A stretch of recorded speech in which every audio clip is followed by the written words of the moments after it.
Pemirsa, Direktorat Jenderal Pajak (DJP) Kementerian Keuangan Kemenq diminta untuk melakukan evaluasi terkait adanya dugaan data nomor pokok wajib pajak NPWP yang bocor. Permintaan itu disampaikan Menteri Keuangan Menq Sri Mulyani Indrawati.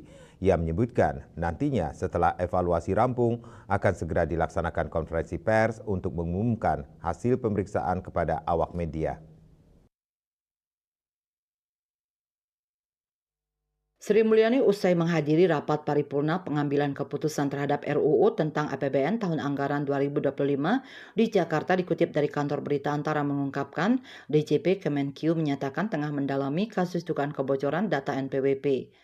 Dugaan bocornya data NPWP mencuat usai pendiri Ethical Hacker Indonesia Teguh Aprianto mengunggah tangkapan layar situs Breach Forums.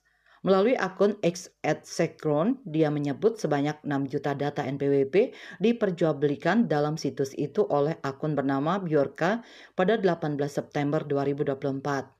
Selain NPWP, data yang juga terserat di antaranya nomor induk kependudukan, NIK, alamat, nomor handphone, email, dan data-data lainnya.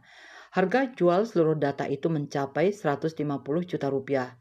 Dalam cuitan yang sama, Teguh mengatakan data yang bocor juga termasuk milik Presiden Joko Widodo, serta putranya Gibran Rakabuming Raka dan Kaisang Pangarep. Selain mereka, sejumlah menteri juga termasuk dalam daftar seperti Menteri Komunikasi dan Informatika Menkominfo Budi Aristiadi, Menq Sri Mulyani Indrawati, Menteri BUMN Erick Thohir, Menteri Koordinator Bidang Pembangunan Manusia dan Kebudayaan Menko PMK Muhadjir Effendi, Menteri Agama Menak Yakut Khalil Qomas, Menteri Perdagangan Mendak Zulkifli Hasan, hingga Menteri Koordinator Bidang Perekonomian Airlangga Hartarto. Bali Post melaporkan.